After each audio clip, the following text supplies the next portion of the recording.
ഈശോമിശിഹായ്ക്ക് സ്തുതിയായിരിക്കട്ടെ. ഇപ്പോഴും എപ്പോഴും സ്തുതിയായിരിക്കട്ടെ. പ്രിയപ്പെട്ട കുട്ടികളെ, നിങ്ങളെല്ലാവരും സുഖമായിരിക്കുന്നോ? അപ്പോൾ നമുക്ക് പ്രാർത്ഥിച്ചുകൊണ്ട് തുടങ്ങാം. എല്ലാവരും കണ്ണുകളടച്ച് കൈകൾ കൂപ്പി ടീച്ചർ ചൊല്ലിത്തരുന്ന പ്രാർത്ഥന ഏറ്റുചൊല്ലണം. ഞാൻ നിങ്ങളെ എൻ്റെ ജനമായി സ്വീകരിക്കും, നിങ്ങളുടെ ദൈവമായിരിക്കുകയും ചെയ്യും എന്നരുൾ ചെയ്ത കർത്താവേ, അങ്ങയോട് ചേർന്ന് നിന്നുകൊണ്ട് ഞങ്ങളിന്ന് പഠിക്കുവാനും മനസ്സിലാക്കുവാനും പോകുന്ന പാഠങ്ങൾ ശരിയായ വിധത്തിൽ ഹൃദ്യസ്ഥമാക്കുവാൻ ഞങ്ങളെ അനുഗ്രഹിക്കണമേ. ആമേൻ. അപ്പോൾ നമ്മൾ കണ്ണുകളൊക്കെ തുറന്നു കേട്ടോ. നിങ്ങൾ കഴിഞ്ഞ ആഴ്ചയിലെ ആക്ടിവിറ്റി ഒക്കെ ചെയ്തോ? ഓക്കെ. അപ്പോൾ നമ്മൾ കഴിഞ്ഞ ആഴ്ച എന്താ പഠിച്ചേ? കഴിഞ്ഞ ആഴ്ച നമ്മൾ പഠിച്ചത് ജോസഫിൻ്റെ ജീവിതകഥയാണല്ലേ. ദൈവത്തിൻ്റെ രക്ഷാകര പദ്ധതിയിൽ ജോസഫിനുള്ള സ്ഥാനം എന്തെന്ന് നമ്മൾ കണ്ടു. അതോടൊപ്പം നമ്മൾ കണ്ട ഒരു കാര്യം കൂടിയുണ്ട്. എന്താണത്? നമുക്ക് കഷ്ടപ്പാടുകൾ ഉണ്ടാകുമ്പോൾ, ബുദ്ധിമുട്ടുകൾ ഉണ്ടാകുമ്പോൾ, നമ്മൾ വളരെയധികം ക്ലേശങ്ങൾ അനുഭവിക്കുമ്പോൾ എല്ലാം തന്നെ നമ്മുടെ ദൈവം നമ്മളോട് കൂടെ ഉണ്ടായിരിക്കും എന്നൊരു വസ്തുതയാണ് നമ്മൾ മനസ്സിലാക്കിയത്. അപ്പോൾ നമുക്ക് ഇന്നത്തെ പാഠത്തിലേക്ക് പോയാലോ? നമ്മുടെ പുതിയ പാഠത്തിൻ്റെ പേരാണ് വിമോചകനായ മോശ. വിമോചകൻ എന്ന വാക്കിൻ്റെ അർത്ഥം എന്താ? മോചിപ്പിക്കുന്നവൻ അല്ലേ? നിങ്ങൾക്ക് മോശേനെ അറിയോ? അപ്പോൾ ടീച്ചർ പറഞ്ഞു തരാം ആരാണ് മോശ എന്നും മോശ ആരൊക്കെയാണ് വിമോചിക്കുന്നതെന്നൊക്കെ നമുക്ക് വഴിയെ കാണാം കേട്ടോ. അപ്പോൾ നമ്മൾ കണ്ടു, നമ്മുടെ ജോസഫ് ഇസ്രായേൽക്കാരെ ഈജിപ്തിൽ കൊണ്ട് വന്നു. അതിനുശേഷം നമ്മുടെ ഇസ്രായേൽക്കാർക്ക് എന്തൊക്കെ സംഭവിച്ചെന്ന് നമുക്കിനി കാണാം. നമ്മുടെ ഇസ്രായേൽക്കാർ 1 വർഷമോ 2 വർഷമോ അല്ല ഈജിപ്തിൽ താമസിച്ചത്. അവർ 4 നൂറ്റാണ്ട്, അതായത് 400 വർഷത്തോളാണ് നമ്മുടെ ഈജിപ്തിൽ കഴിഞ്ഞത്. അങ്ങനെ നമ്മുടെ ഇസ്രായേൽക്കാർ ഈജിപ്തിൽ വ്യാപിച്ചു. ഒരു വലിയ ജനതയായിട്ട് ഇസ്രായേൽക്കാർ ഈജിപ്തിൽ വ്യാപിച്ചു. അവർ സമ്പത്ത് നേടി, അവർ ശക്തരായി തീർന്നു. അങ്ങനെ ഇരിക്കുമ്പോഴാണ് നമ്മുടെ ഈജിപ്തുകാർക്ക് ഇസ്രായേൽക്കാരോട് വെറുപ്പ് തോന്നിയത്. കാരണം എന്തെന്നറിയോ? അവർക്ക് തോന്നി ഇസ്രായേൽ ജനത വലിയ ജനതയായി മാറി ഞങ്ങളെ കീഴടക്കുമോ അല്ലെങ്കിൽ ഞങ്ങളെ അടിമകളാക്കുമോ എന്നുള്ളൊരു ഭയം ഈജിപ്തുകാരുടെ മനസ്സിൽ തോന്നി. ഇനി ഇവരിങ്ങനെ വിട്ടാൽ പറ്റില്ല, അതുകൊണ്ട് ഇവരെ ഞെരുക്കാനായിട്ട് നമ്മുടെ ഈജിപ്തുകാർ തീരുമാനിച്ചു. ഇതിന് നേതൃത്വം കൊടുത്തത് ആരെന്നറിയോ? അവരുടെ രാജാവായ ഫറവോ. അങ്ങനെ 2 തരത്തിലാണ് നമ്മുടെ ഇസ്രായേൽ മക്കളോട് ഈജിപ്തുകാർ പീഡകൾ അവരെ അനുഭവിപ്പിച്ചത്. അതായത് ഒന്നാമത്തെ കാര്യം, അവിടെയുള്ള നിലനിൽക്കുന്ന ഇസ്രായേൽ ജനത്തെ അവർ പീഡിപ്പിച്ചു.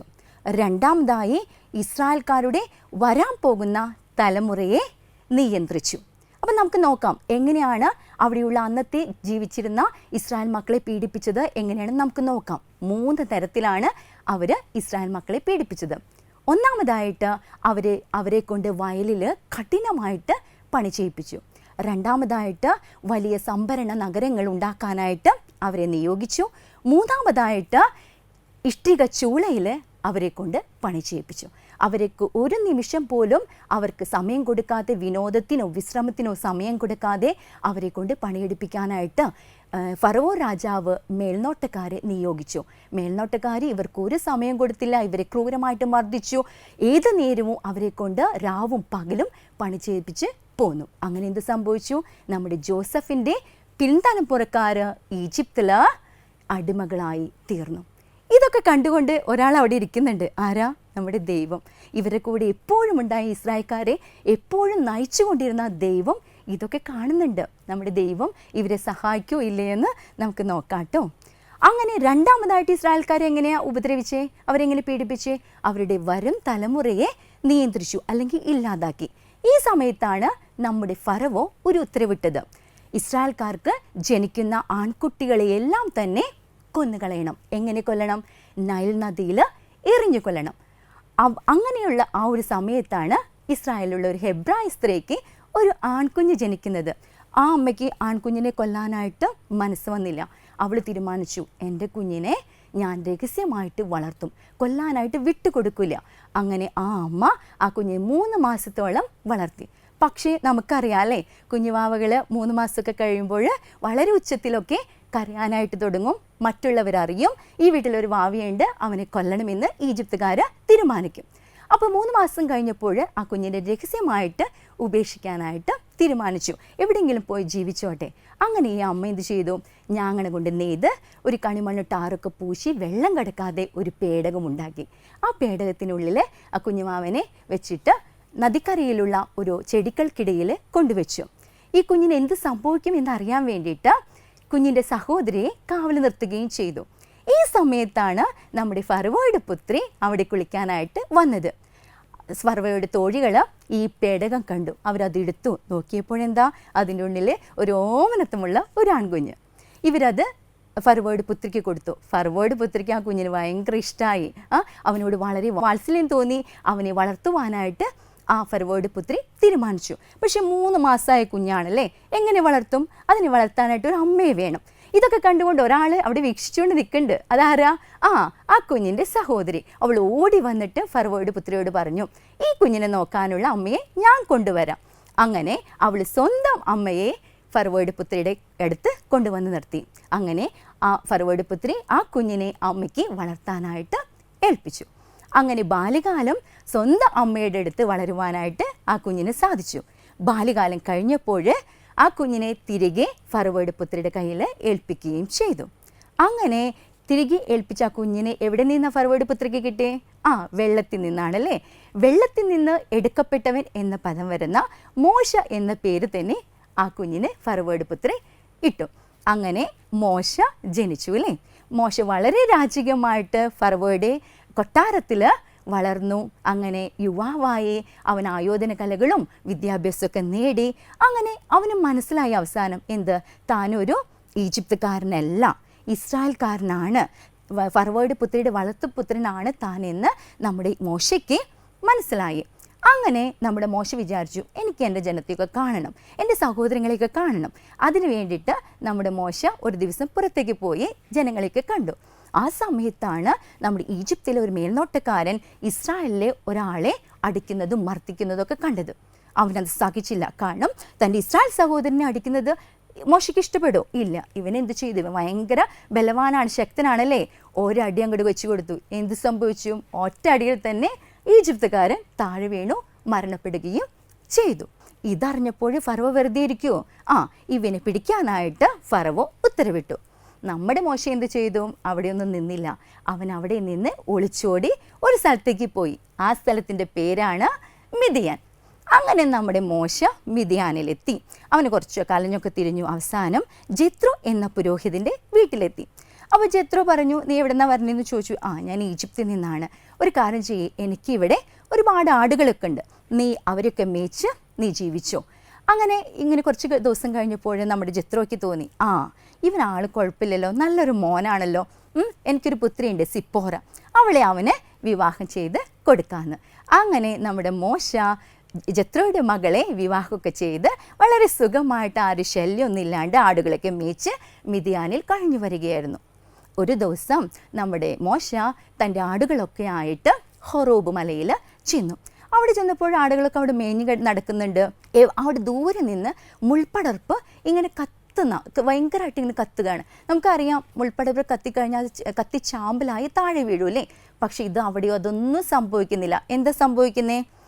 അതിങ്ങനെ കത്തിക്കൊണ്ടിരിക്കുക, വളരെ ശക്തമായിട്ട് തീ ഇങ്ങനെ ആളിക്കത്താണ്. ഇതെന്ത് പ്രതിഭാസം? ഇതെന്ത് സംഭവിക്കുന്നത്? ഇതൊരു അത്ഭുതമാണല്ലോ. ഇത് അടുത്ത് ചെന്ന് നോക്കാമെന്ന് വിചാരിച്ചിട്ട് നമ്മുടെ മോശ അടുത്ത് ചെന്നു. അപ്പം എന്താ, ഒരു വലിയൊരു ശബ്ദം, ഒരു സ്വരം അതിൻ്റെ ഉള്ളിൽ നിന്ന് മോശ കേട്ടു. എന്തായിരുന്നു ആ സ്വരം? അടുത്തു വരരുത്, നിൻ്റെ ചെരുപ്പ് അഴിച്ചു മാറ്റുക. എന്തുകൊണ്ടെന്നാൽ നീ നിൽക്കുന്ന സ്ഥലം പരിശുദ്ധമാണ്, നിൻ്റെ പിതാക്കന്മാരുടെ ദൈവമാണ് ഞാൻ, അബ്രാഹത്തിൻ്റെയും ഇസഹാക്കിൻ്റെയും യാക്കോബിൻ്റെയും ദൈവം. എന്തല്ലേ, ദൈവമാണ് നമ്മുടെ മോശയ്ക്ക് പ്രത്യക്ഷപ്പെട്ടിരിക്കുന്നത്. എന്താ പറഞ്ഞത്? ദൈവം നിൽക്കുന്ന സ്ഥലം പരിശുദ്ധമാണെന്നല്ലേ. നമുക്കറിയാം, ഒരുപാട് പരിശുദ്ധമായ വസ്തുക്കളൊക്കെ നമ്മുടെ ഇടയിലുണ്ടല്ലേ. വിശുദ്ധ ബൈബിളുണ്ട്, നമ്മുടെ പ്രാർത്ഥന മുറി വളരെ വിശുദ്ധമാണല്ലേ. അതുപോലെ ദേവാലയം, ഇതെല്ലാം വിശുദ്ധമായ കാര്യങ്ങളാണ്. നമ്മൾ വിശുദ്ധമായത് വിശുദ്ധിയോടെ ചെയ്യുമ്പോൾ നമ്മൾ ആരായിത്തീരും? വിശുദ്ധരാകും. അപ്പോൾ മറ്റുള്ളവരിലും ദൈവത്തിൻ്റെ സാന്നിധ്യമുണ്ട്. അതുകൊണ്ട് നമുക്ക് വിശുദ്ധരാകണമെങ്കിൽ മറ്റുള്ളവരിലും ദൈവസാന്നിധ്യം കണ്ട് അവരെ സ്നേഹിക്കാനും ബഹുമാനിക്കാനും നമുക്ക് കഴിയണം എന്നൊരു മെസ്സേജ് കൂടി ഈ ഒരു ദൈവവചനത്തിൽ നിന്ന് നമുക്ക് മനസ്സിലാക്കാനായിട്ട് സാധിക്കും അല്ലേ. അപ്പോൾ ശരി, അപ്പോൾ ദൈവം അങ്ങനെ സ്വരമൊക്കെ പറഞ്ഞു അല്ലേ, ദൈവത്തിൻ്റെ സ്വരം നമ്മുടെ മോശ കേട്ടു. അപ്പോൾ ശരിക്കും പറഞ്ഞാൽ നമ്മുടെ മോശയ്ക്ക് വിഷമായി, എന്ത് ഭയമായി, വിഷമല്ല ഭയമായി, ഇതാരും ദൈവം എൻ്റെ മുമ്പിൽ പ്രത്യക്ഷപ്പെട്ടിരിക്കുന്നു എന്ന് വിചാരിച്ചിട്ട് അവൻ ദൈവത്തിന് നോക്കിയില്ല, അവൻ ഇങ്ങനെ മുഖം തിരിച്ചു.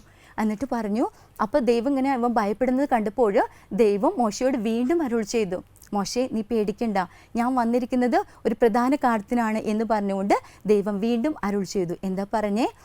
ഈജിപ്തിലുള്ള എൻ്റെ ജനത്തിൻ്റെ ക്ലേശങ്ങൾ ഞാൻ കണ്ടു, നമ്മുടെ അവിടെയുള്ള മേൽനോട്ടക്കാരുടെ ക്രൂരത മൂലം അവർ അനുഭവിക്കുന്ന അവരുടെ രോദനം ഞാൻ കേട്ടു, അവരുടെ യാതനകൾ ഞാൻ അറിയുന്നു.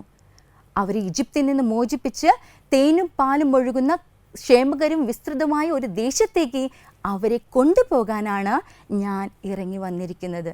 ആയതിനാൽ എൻ്റെ മോശേ, നീ ഇത് കണ്ടോ, നീയാണ് ഇതിനു വേണ്ടി അവിടേക്ക് പോകേണ്ടത്. ആകയാൽ വരൂ, ഞാൻ നിന്നെ ഫറവോയുടെ അടുക്കലേക്ക് അയക്കാം. നീയാണ് അവിടെ നിന്ന് ഈജിപ്തിൽ നിന്ന് എൻ്റെ മക്കളെ ഇസ്രായേൽക്കാരെ മോചിപ്പിച്ച് പുറത്തു കൊണ്ടുവരേണ്ടത്. ഇത് കേട്ടപ്പോൾ നമ്മുടെ മോശയുടെ അവസ്ഥ എന്തായിരിക്കും? ഈജിപ്തിലേക്ക് ഫറവോയുടെ കണ്ണ് വെട്ടിച്ച് അവൻ എവിടെ എത്തിയിരിക്കുന്നേ? മിദ്യാനിൽ ഒളിച്ച് താമസിക്കുകയാണ്. ഈജിപ്തിലുള്ള ഒരു മേൽനോട്ടക്കാരനെ കൊന്നിട്ട് അവൻ ഇവിടെ വന്ന് ഒളിച്ച് താമസിക്കുന്ന നമ്മുടെ മോശയോടാണ് ദൈവം പറയുന്നത്, നീ പോയി ഈജിപ്തിൻ്റെ അടിമത്തത്തിൽ നിന്ന് ഇസ്രായേൽക്കാരെ മോചിപ്പിച്ച് കൊണ്ടുവരണമെന്ന്. നമുക്കറിയോ നമ്മുടെ മോശ പോവുമെന്ന്? നമുക്ക് നോക്കാം. നമ്മുടെ മോശ പോകുമോ ഇല്ലയോ എന്ന് നമുക്ക് നോക്കാം കേട്ടോ. അപ്പോൾ നമുക്ക് ഒരു ആക്ടിവിറ്റി വേണ്ടേ? പാഠഭാഗവുമായി ബന്ധപ്പെട്ട് ഒരു ആക്ടിവിറ്റിയാണ് നിങ്ങൾക്ക് ഞാൻ തരാൻ പോകുന്നത്. ഇതാണ് ആ ആക്ടിവിറ്റി. ഇവിടെ 2 കോളുണ്ട് അല്ലേ, റെഡും ബ്ലൂവും. ഇതിൽ റെഡിൽ നമുക്ക് കാണാൻ സാധിക്കും പുരോഹിതൻ, ഫറവോ, മോശ, ഹൊറേബ്. അതേപോലെ ബ്ലൂവിൽ ജെത്രോ, ദൈവം, ഈജിപ്ത്, വെള്ളത്തിൽ നിന്ന് എടുക്കപ്പെട്ടവൻ. ഏറ്റവും സ്യൂട്ടായിട്ടുള്ളത് നിങ്ങൾ റെഡിൽ നിന്ന് ഏറ്റവും സ്യൂട്ടായിട്ടുള്ളത് ബ്ലൂവിൽ നിന്ന് നിങ്ങൾ എടുത്തെഴുതണം കേട്ടോ. അപ്പോൾ അതാണ് നിങ്ങൾക്ക് തരുന്ന ആക്ടിവിറ്റി. ഇത് നിങ്ങളുടെ നോട്ട്ബുക്കിൽ നിങ്ങൾ കുറിക്കണം. അപ്പോൾ നമ്മൾക്ക് ഇന്ന് പഠിച്ച കാര്യങ്ങൾ നമുക്കൊന്നും കൂടി ഇന്ന് ഓർക്കാം അല്ലേ. അപ്പോൾ ഇന്നത്തെ പാഠത്തിൻ്റെ പേര് എന്താ? വിമോചകനായ മോശ. ഈ ഒരു പാഠത്തിൽ നമ്മൾ പഠിക്കുന്നത് ഇസ്രായേൽ ജനത ഈജിപ്തിൽ അനുഭവിക്കുന്ന യാതനകൾ, ദുരിതങ്ങൾ ഒക്കെയാണല്ലേ. 2 തരത്തിലാണ് നമ്മുടെ ഈജിപ്തുകാർ ഇസ്രായേൽക്കാരെ പീഡിപ്പിച്ചത്. ഒന്നാമതായിട്ട് അന്ന് അവിടെ ജീവിച്ചിരുന്ന ഇസ്രായേൽ സമൂഹത്തെ അവർ പീഡിപ്പിച്ചു. രണ്ടാമതായിട്ട് ഇസ്രായേൽക്കാരുടെ വരാൻ പോകുന്ന തലമുറയെ അവർ നിയന്ത്രിച്ചു. എങ്ങനെയൊക്കെയാണ് അവർ പീഡിപ്പിച്ച്? നിലവിലുള്ള ജനത്തെ എങ്ങനെ പീഡിപ്പിച്ച്? 3 തരത്തിലാണല്ലേ. ഒന്ന്, അവർ വയലിൽ അവരെ കൊണ്ട് പണി ചെയ്യിപ്പിച്ചു, ഇഷ്ടിക ചൂളയിൽ പണി ചെയ്യിപ്പിച്ചു, അതേപോലെ തന്നെ വലിയ സംഭരണ നഗരങ്ങൾ കെട്ടിപ്പടുക്കാനായിട്ട് അവരെ കൊണ്ട് പണി ചെയ്യിപ്പിച്ചു അല്ലേ. ഇങ്ങനെ 3 തരത്തിലാണ്. പിന്നെ ഇസ്രായേൽക്കാരുടെ വരും തലമുറയെ നിയന്ത്രിക്കുന്നതാണ് കണ്ടത്. അതിന് വേണ്ടിയിട്ട് നമ്മുടെ ഫറവോ ഒരു ഉത്തരവൊക്കെ ഇറക്കി. എന്തായിരുന്നു ആ ഉത്തരവ്? ഇസ്രായേൽക്കാരുടെ ജനിക്കാൻ പോകുന്ന അല്ലെങ്കിൽ ജനിച്ച ആൺകുട്ടികളെ എല്ലാം തന്നെ കൊല്ലണം. എവിടെ കൊണ്ടുപോയി? നൈൽ നദിയിൽ എറിഞ്ഞു കൊല്ലണം.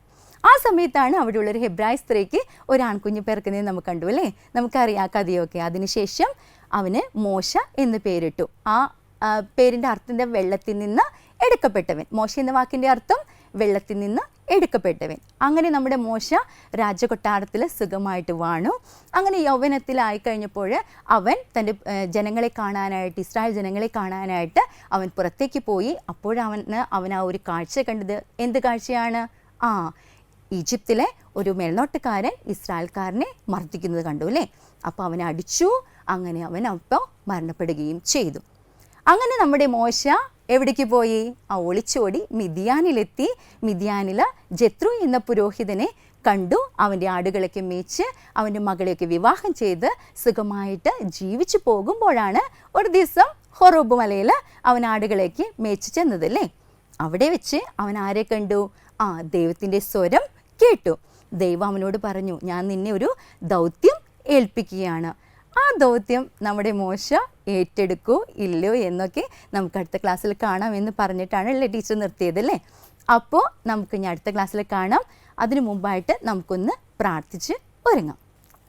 ഞാൻ നിങ്ങളെ എൻ്റെ ജനമായി സ്വീകരിക്കും, നിങ്ങളുടെ ദൈവമായിരിക്കുകയും ചെയ്യും എന്നരുൾ ചെയ്ത കർത്താവേ, അങ്ങയുടെ ഹിതം അനുസരിച്ച് ജീവിക്കുവാൻ ഞങ്ങളെ അനുഗ്രഹിക്കണമേ. ആമേൻ. ഈശോ മിശിഹായ്ക്ക് സ്തുതിയായിരിക്കട്ടെ.